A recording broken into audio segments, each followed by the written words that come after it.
always knew my parents favored my brother Ryan, but I had spent my entire life convincing myself that, deep down, they still loved me just as much, even if they didn't show it in the same way. From the time we were kids, Ryan was always the one who could do no wrong, the golden child who received endless praise, who was showered with attention, who was given opportunity after opportunity while I was left to figure things out on my own. If Ryan wanted a new bike, he got it immediately. But if I wanted one, I had to save up my allowance for months, and even then I was told I should be grateful for what I had.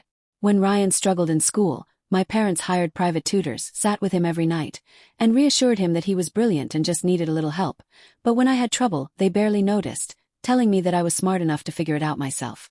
It wasn't just about material things or academics. It was in everything. At family gatherings, Ryan was the one my parents bragged about, the one whose accomplishments were listed off like a resume, while I stood there listening, pretending it didn't bother me, pretending it didn't sting when my name was barely mentioned. Even as we grew older, even as I worked tirelessly to build a stable, responsible life, my parents only had eyes for Ryan. He was the one they placed their hopes in, the one they believed would bring honor to the family name, the one they were convinced was destined for greatness, no matter how many times he failed or how much he relied on them to clean up his messes. I, on the other hand, was the one they never had to worry about. That was the way they put it, the excuse they used whenever I asked why things were so different between us. "You're so independent, Daniel," my mother would say with a dismissive wave of her hand, as if that made it okay, as if that explained why they had spent their entire lives prioritizing my brother while expecting me to take care of myself. "Ryan just needs a little more support, that's all." I swallowed my resentment for years, telling myself that it didn't matter, that I didn't need their approval, that I was fine on my own. And for the most part I was. I worked hard, I built a stable career, I bought my own home without any help, while Ryan coasted through life on our parents' dime, never once being asked to stand on his own 2 feet. I thought that eventually they would see the difference between us, that one day they would recognize the sacrifices I had made, the responsibility I had taken on without complaint, the fact that I had been the one who visited them when they were sick, the one who handled their doctor's appointments, the one who made sure they had everything they needed as they got older. And despite everything, despite all the years of being overlooked, I truly believed that when the time came, my parents would do the right thing. I told myself that no matter how much they had favored Ryan in life, they would be fair in death, that they wouldn't simply erase me from the legacy of this family, that they would at least acknowledge the years I had spent caring for them while Ryan was off living recklessly, knowing that he would never face consequences for his choices. But I was wrong. I still remember the moment I sat down in the lawyer's office, my hands clasped tightly together, my heart pounding in my chest as I waited to hear what my parents had left behind. I wasn't expecting much. Maybe half, maybe less. Maybe just enough to show that I had mattered to them in some way. Hi guys, sorry to interrupt your viewing, but please subscribe to the channel and like this video. Thank you. I wasn't looking for a handout, wasn't expecting wealth or luxury, but I thought there would be something, some recognition, some sign that they had valued me, that they had seen me. The lawyer adjusted his glasses, cleared his throat, and began reading from the will. And as I sat there, as the words sank in, as the reality of it unfolded in front of me, I felt something deep inside me crack. I wasn't even mentioned. Not once. Not even a passing acknowledgement. Not a sentimental letter. Not a token inheritance. Not even a simple, meaningless mention of my name in the endless pages of legal language. Everything, every dollar, every asset, every piece of property, every family heirloom, even the house I had helped maintain for years, was left to Ryan. It wasn't a mistake. It wasn't an oversight. It was intentional. They had erased me completely. I stared at the lawyer, my mind unable to process what I had just heard, my stomach twisting into knots as I tried to understand how this could be real. "There must be some kind of mistake," I said, my voice hollow, distant, as if I wasn't even speaking the words myself. "Are you sure there's nothing for me? Not even?" I stopped, swallowing hard, trying to keep my voice steady, trying to hold back the storm that was building inside me. "Not even a letter?"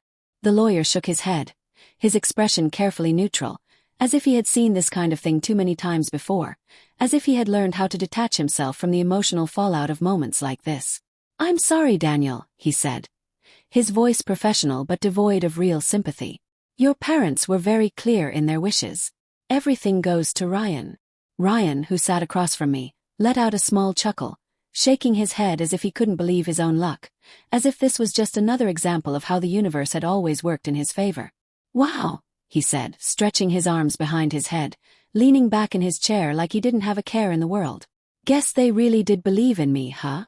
I turned to look at him, my hands clenched into fists under the table, my nails digging into my palms, my entire body trembling with something I couldn't quite name.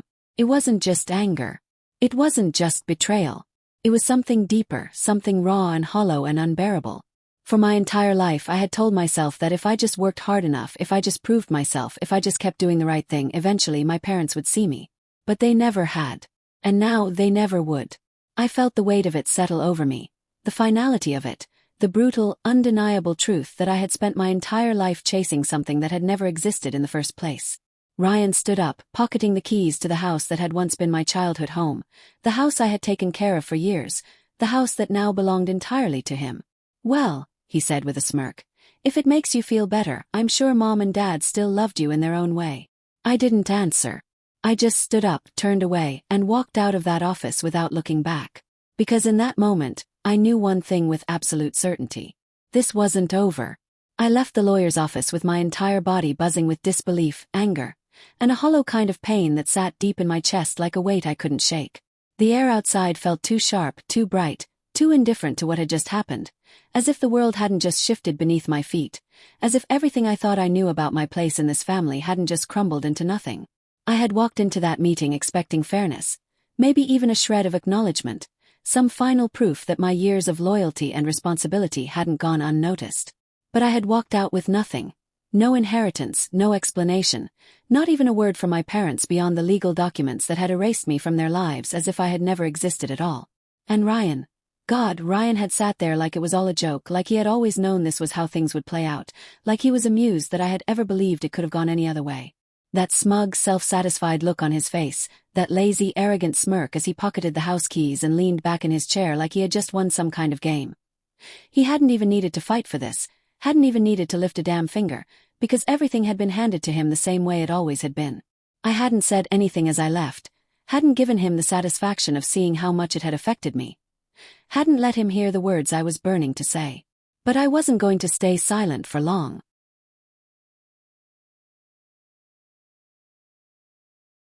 I drove straight to the house that should have been mine just as much as his, the house I had taken care of while our parents were sick, the house I had spent years maintaining, fixing, cleaning, making sure it never fell into disrepair while Ryan was off wasting his life doing nothing of value.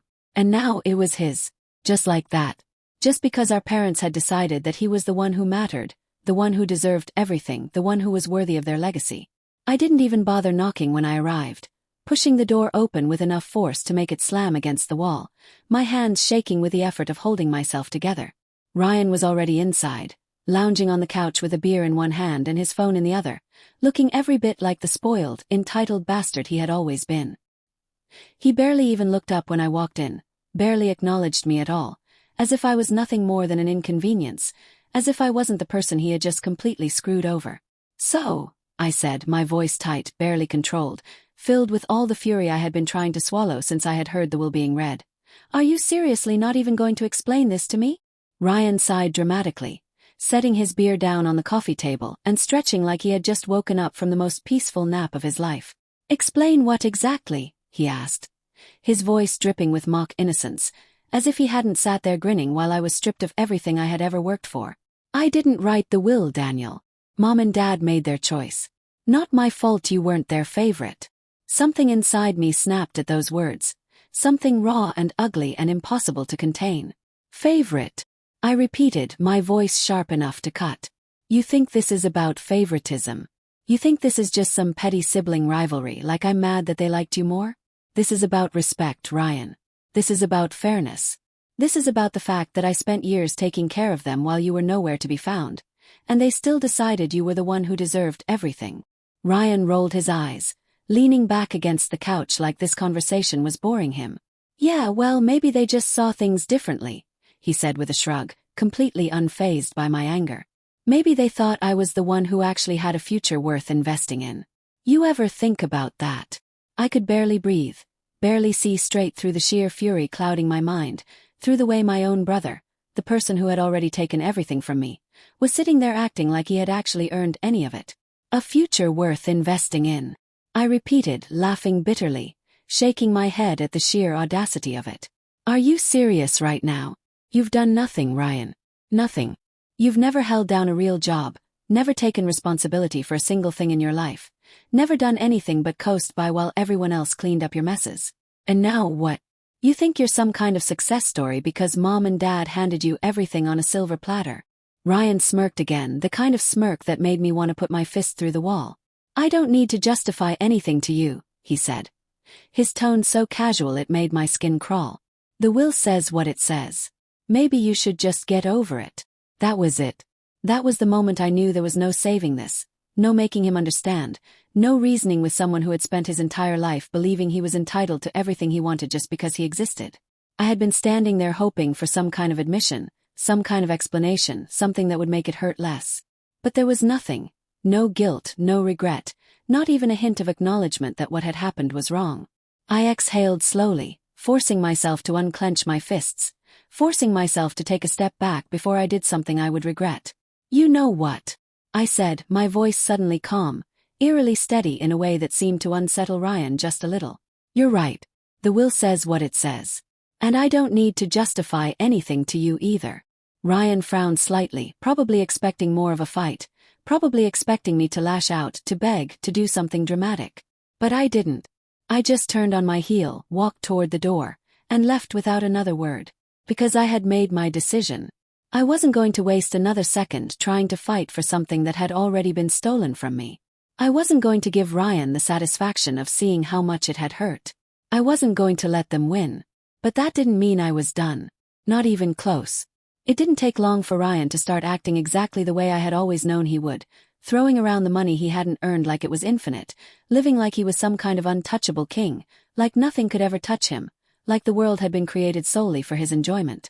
The day after our parents' will was read, he had already started spending, wasting no time in making it clear to everyone around him that he had hit the jackpot, that he was now the sole heir to everything our parents had built, that he was, in his own words, finally living the life he deserved.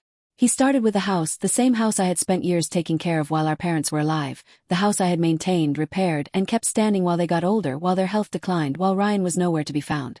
Within days, he had gutted it, ripping out furniture, throwing away anything that reminded him of responsibility, turning it into some kind of bachelor pad that looked more like a club than a home.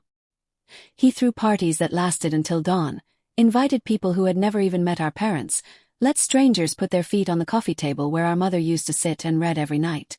And then came the cars.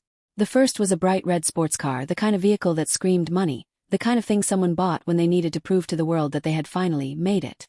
I saw him speeding through town in it not even a week after the funeral, the engine roaring as he tore down the street, sunglasses on, music blasting, one hand lazily resting on the wheel like he had been born into wealth instead of being handed it by parents who had never made him work for anything. By the end of the month, he had 3 more. Another sports car, a luxury SUV, and a custom-built motorcycle he didn't even know how to ride. The money had barely settled in his bank account before he started making reckless investments, throwing it into business ventures he didn't understand, trusting the wrong people, surrounding himself with men in expensive suits who saw him for exactly what he was. An idiot with more money than sense, a fool who thought wealth made him smart, a perfect mark for those who knew how to take advantage of arrogance disguised as confidence. I heard about it all through whispers, through old family friends who still kept tabs on me even though I had distanced myself, through casual conversations where my name came up in hushed tones, where people hesitated before speaking too freely, as if they weren't sure where my loyalty lay anymore. They didn't know that I had already washed my hands of Ryan, that I had no intention of cleaning up his messes, that I was watching from the sidelines not with anger but with the quiet certainty of someone who knew exactly how this story was going to end. "He's burning through it fast," an old neighbor told me one day, shaking his head as he recounted the latest rumor about Ryan's spending. "People are starting to talk. He's acting like he's invincible, like the money's never going to run out, like he's one of those billionaires you see on TV who can afford to throw away millions and not even notice." I nodded, pretending to care, pretending to be surprised, pretending like I hadn't seen this coming from miles away. "That sounds like Ryan," I said simply, sipping my coffee, watching the way the old man across from me searched my face for any sign of emotion, any sign that I was bitter or resentful or planning to do something about it.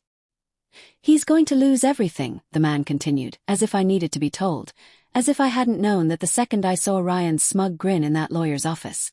"It's only a matter of time." I didn't answer because I didn't need to. Ryan's downfall had already begun. It started with a real estate deal, his first big investment, The one he bragged about to anyone who would listen, the one he told people was going to double his fortune, the one that, according to him, would finally prove that our parents had been right to trust him with everything.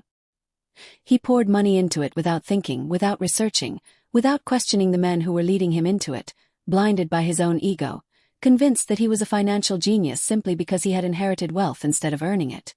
The deal fell apart within weeks. Bad contracts, shady partners, hidden debts. He hadn't seen any of it coming, hadn't been smart enough to recognize the warning signs, hadn't believed he could fail. I heard about it before he even had the chance to tell anyone. Long before he could spin the story into something that didn't make him look like an idiot. Long before he could come up with an excuse that shifted the blame onto someone else. He lost over $2 million in one night. And just like that, the whispers started to change. People who had once clung to him like leeches started pulling away, sensing the shift in power, realizing that Ryan wasn't as stable as he pretended to be, that the money wasn't going to last forever. Business partners stopped returning his calls. The high-end friends who had once laughed at all his jokes suddenly had better things to do. Even the women he surrounded himself with started looking for the next rich fool to latch onto, understanding before he did that his golden days were numbered. For the first time in his life, Ryan was facing consequences, and he had no idea how to handle it. I saw him at a bar one night, sitting alone, nursing a drink, staring down at his phone like he was waiting for someone to call him, someone to fix everything, someone to step in the way our parents always had, someone to tell him that it was all going to be okay. But there was no one left. No safety net. No one coming to save him. And for the first time, I saw something in his eyes that I had never seen before. Panic. I could have walked over to him then, could have sat down beside him, could have let him feel the weight of my presence, the weight of knowing that I had seen it all, that I had been watching him destroy himself while he thought he was untouchable. But I didn't, because this was just the beginning, and I wanted to see just how far he would fall. It happened faster than I expected. The slow unraveling of Ryan's perfect, easy life turning into a full-scale collapse before he even realized what was happening. For a while, he had managed to keep up appearances, covering his losses with false confidence, throwing around the little money he had left as if nothing had changed, surrounding himself with the same shallow people who had once worshipped him when his bank account had seemed endless. But money runs out faster when you don't respect it, and when you don't know how to stop spending, it doesn't take long before the numbers start turning against you. The bad investments kept piling up. The luxury purchases that had once made him feel invincible now felt like lead weights dragging him down. The debts he had ignored for months suddenly knocking on his door, demanding payment with interest he had never planned for. At first, he must have convinced himself it was just a rough patch, a temporary setback, something he could fix with another risky deal, another stroke of luck, another favor from someone willing to take a chance on him. But luck had never been something Ryan truly understood. He had mistaken privilege for fortune, mistaking his entire life of being bailed out for some kind of personal genius. But now, for the first time, no one was stepping in to save him. The first real cracks started to show when the house, the same house our parents had left him, the house I had once taken care of, the house he had gutted and turned into his personal palace, went into foreclosure.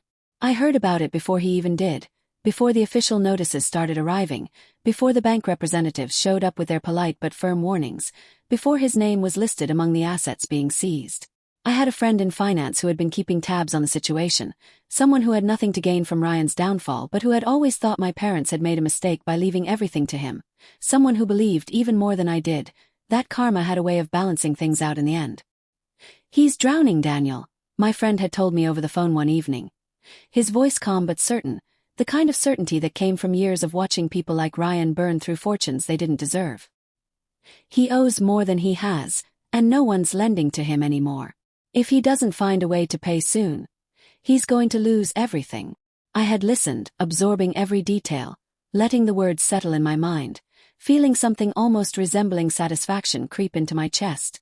But it wasn't just satisfaction. It was something deeper, something colder, something that had been simmering for years, something that had been waiting for this exact moment. Because Ryan had always believed he was untouchable. And now he was finally learning what it felt like to fall. The credit cards were maxed out. The luxury cars he had once flaunted were being repossessed one by one. The friends who had once hung on his every word were now whispering behind his back, distancing themselves as if his bad luck was contagious. Even the women who had clung to him, who had played the role of adoring companions as long as the drinks kept flowing and the gifts kept coming, had begun moving on, searching for their next easy target. And Ryan, once so smug, once so careless, once so convinced that the world owed him nothing but success, was left alone with the consequences of his own recklessness. I wasn't surprised when he reached out to me. The first message was short, almost casual, as if he was testing the waters, as if he wanted to see if I was still holding a grudge, as if he could smooth things over with a few words and an easy smile. "Hey man, long time no talk. Hope you're good. Let's catch up soon." I didn't respond.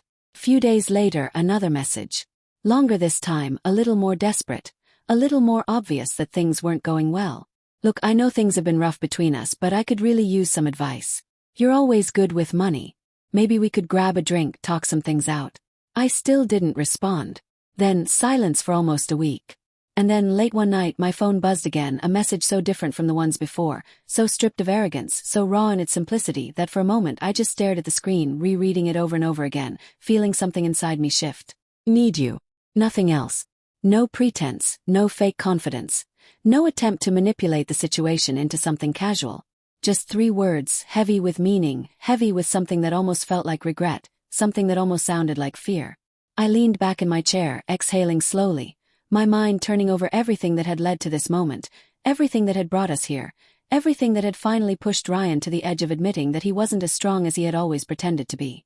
I had waited years for this, had imagined what it would feel like to watch him fall, to watch him realize that the safety net he had always counted on had disappeared beneath him, to watch him reach out and find nothing but empty air. But the question now was simple.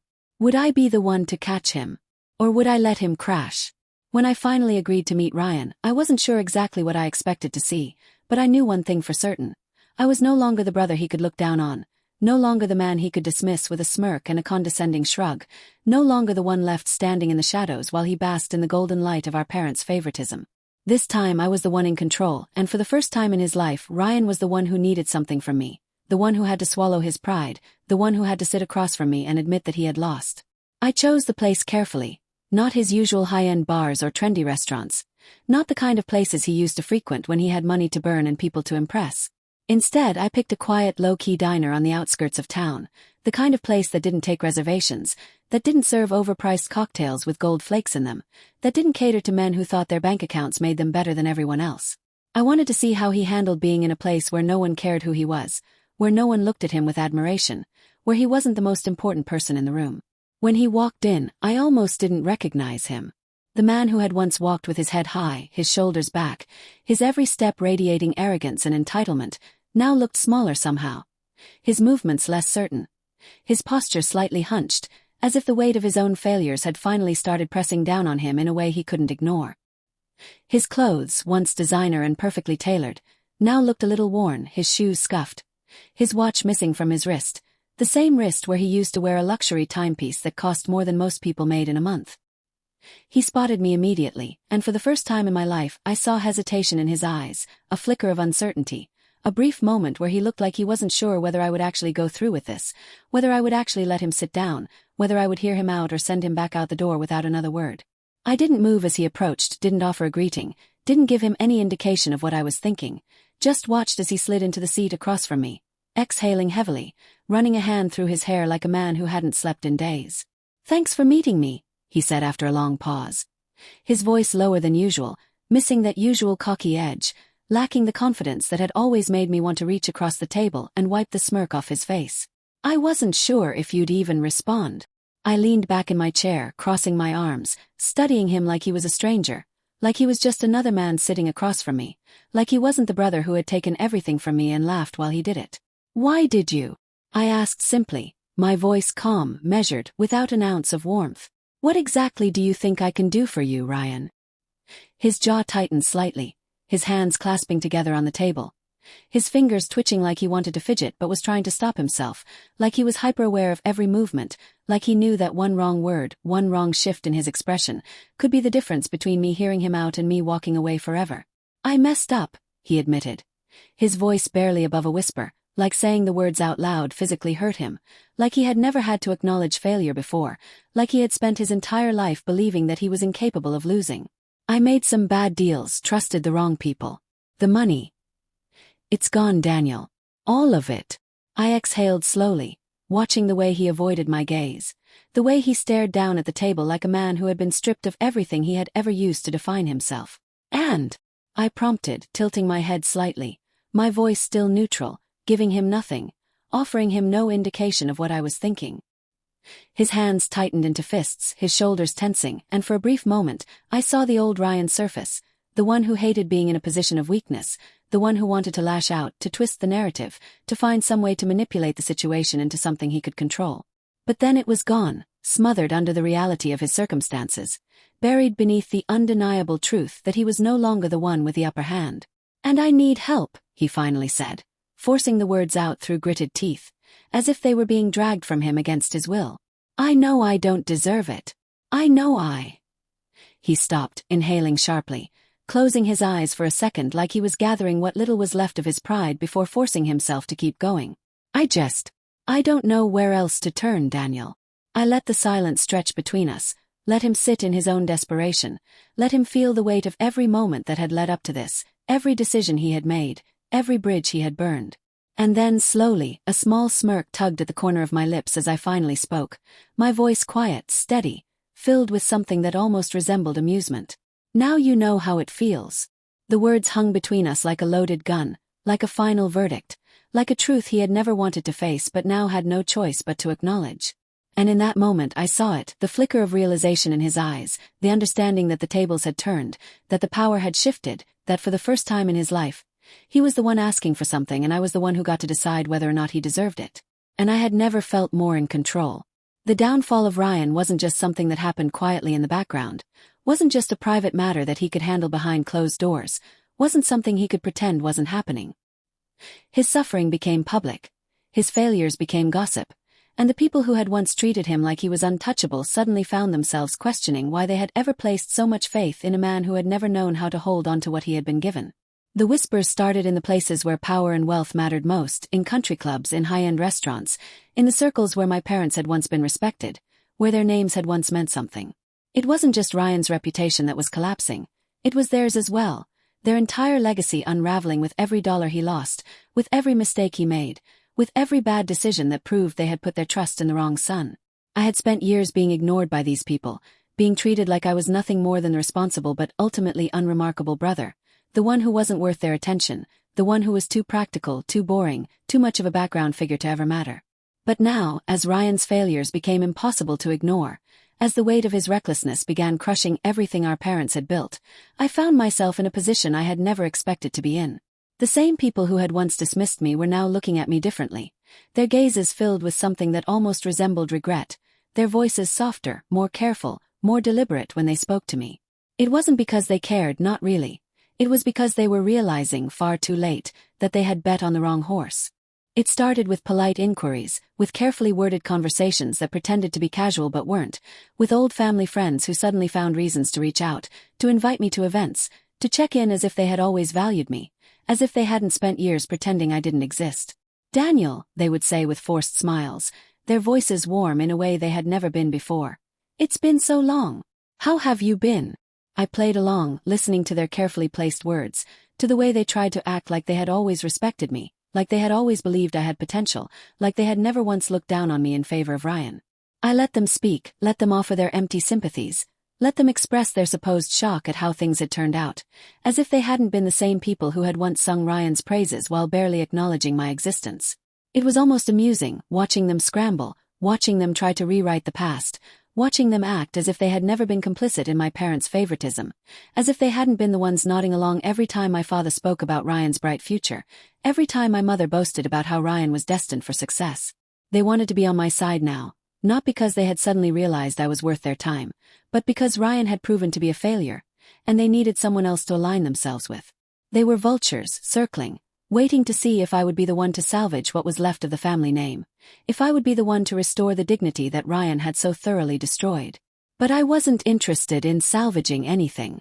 I had spent my entire life being overlooked, being treated as if I was less than, as if I was nothing more than an afterthought, and now, when it was convenient for them, they wanted to pretend I mattered.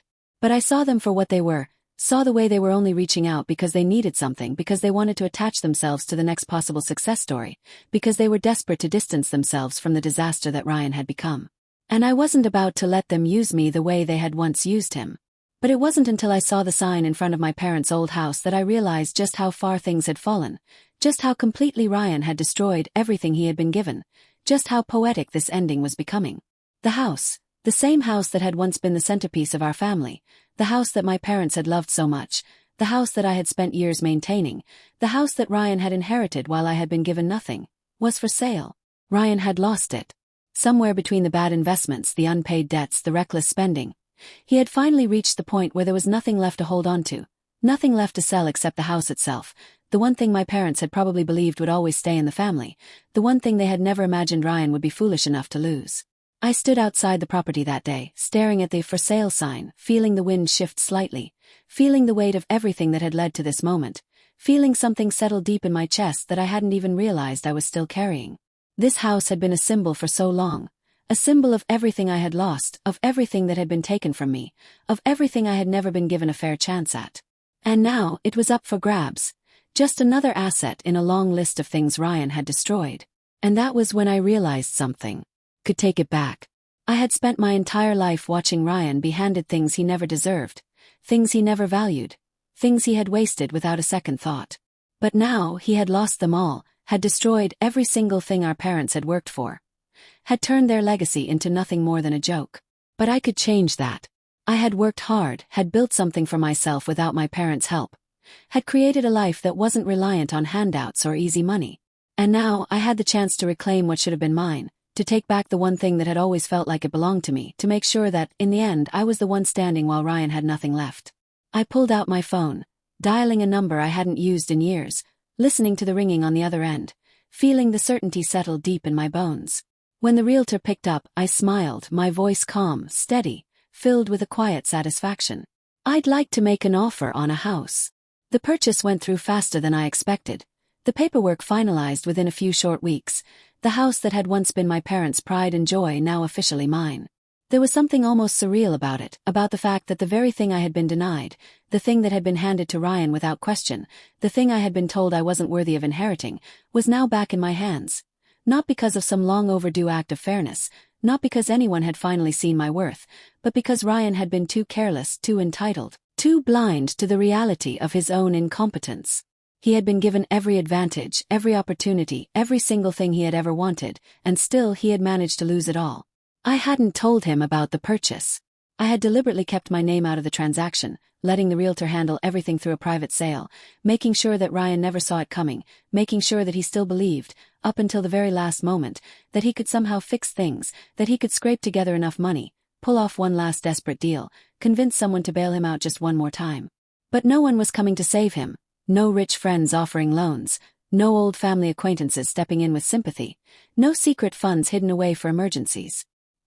He had burned every bridge, squandered every chance, exhausted every bit of goodwill he had ever been given, and now, for the first time in his life, he was standing at the edge of something he had never truly understood before: failure with no safety net. The day he found out was a moment I had waited for, had imagined in countless different ways, had played out in my mind ever since I had first learned that the house was going up for sale. I had known it was coming, had anticipated the inevitable call, the moment he would realize that, this time, he wasn't just losing money, wasn't just losing temporary luxuries, wasn't just losing the privileges he had once taken for granted. This time, he was losing the last remnant of the life our parents had left him, the last piece of the legacy they had placed so much faith in, the last thing that tied him to the family name he had spent years tarnishing. And when my phone finally rang, I took my time before answering. Ryan's voice on the other end was different from before, missing even the smallest trace of arrogance, stripped of the false confidence that had always been his trademark. He sounded tired, desperate, the kind of man who had been losing for so long that he no longer remembered what it felt like to win, the kind of man who had finally realized that he had nothing left to bargain with. "Daniel," he started, his voice raw, filled with something close to panic, something he was trying and failing to hide. "I need you to tell me this is a joke." I leaned back in my chair, watching the sunlight filter through my office window, letting a slow, satisfied smile cross my face. "What are you talking about?" I asked, my voice calm, knowing full well what he meant, knowing that he was grasping for some kind of hope, some kind of last-minute miracle that didn't exist. "The house," he said, his words sharper now, as if he thought he could intimidate me into giving him the answer he wanted, as if he still believed he had any control over this conversation. "I just got a call saying it's been sold. That can't be right. There must be some kind of mistake." I let the silence stretch for just a moment, let him sit in his own uncertainty, let him feel the weight of not knowing before I finally spoke. "No mistake," I said simply, my voice even devoid of sympathy. "I bought it." The silence that followed was thick, heavy, stretching between us like a chasm too wide to cross. I could almost hear the gears turning in his head, the moment his brain processed what I had just said, the moment he realized exactly what it meant, the moment he understood that the very person he had once dismissed as irrelevant, as unworthy, as less than him, now held the keys to the only thing he had left. You what?" he finally choked out, disbelief laced into every syllable. "I bought the house, Ryan," I repeated, my voice slow, deliberate, making sure he heard every single word. "The house Mom and Dad left you. The house you lost. The house you never should have had in the first place." His breathing was uneven now, ragged, a mixture of anger and something dangerously close to fear. "You can't do this," he said, his voice breaking slightly, like he was trying to convince himself more than he was trying to convince me. "You can't just take it from me." I let out a quiet laugh, shaking my head even though he couldn't see me. "I didn't take anything from you, Ryan," I said, my tone colder now, sharper, filled with years of resentment that I had never been allowed to express. "You did this to yourself. You lost it all on your own. And now you have to live with it." He was silent for a long time, long enough that I almost wondered if he had hung up, long enough that I could practically hear him wrestling with the reality of the situation, with the undeniable truth that he had finally, truly, completely lost. And then, when he finally spoke again, his voice was barely above a whisper. "Where am I supposed to go?" I exhaled slowly, savoring the question, savoring the knowledge that, for once, he was the one asking, he was the one begging, he was the one standing on the outside looking in, searching for a way back to something he no longer had any right to. And then, with the same words he had once thrown at me so carelessly, with the same dismissal he had used when he had been the one with everything and I had been left with nothing, I gave him his answer. "Family only matters when it's convenient, right?" And then I hung up. In the days that followed my final conversation with Ryan, I found myself replaying every moment, every decision, every word that had led to this point, wondering if there was ever a version of this story where things had ended differently, where the damage hadn't been so permanent, where the years of resentment and betrayal hadn't built into something so irreversible. I knew there were people who would say that I had gone too far, that I should have been the bigger person, that I should have shown mercy, that I should have offered Ryan a second chance even after everything he had done. But as I sat in my newly purchased house, the same house I had once taken care of while my parents were alive, the same house that Ryan had inherited and then lost through his own arrogance, I realized something I had never truly felt before. Felt peace.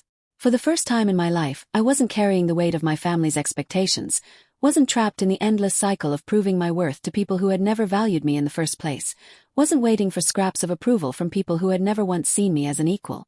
For years I had believed that if I worked hard enough, if I was responsible enough, if I showed them that I was worth something, then maybe, just maybe, they would finally acknowledge me, finally recognize the sacrifices I had made, finally treat me with the same love and admiration they had so easily given to Ryan. But standing in that house, looking around at the empty walls, listening to the quiet hum of a place that was finally truly mine, I realized that I had been chasing something that had never existed. My parents had never intended for me to inherit anything, had never seen me as the son worthy of carrying on their legacy, had never believed I needed their help because they had always assumed I would be fine on my own. And in the end, they had been right about one thing. I was fine on my own. In fact, I was better than fine. I had built a life for myself without their money, without their approval, without their validation. And while Ryan had crumbled under the weight of his own entitlement, I had thrived. But still, the question lingered in the back of my mind, the small whisper of doubt that refused to fully disappear. Had I gone too far?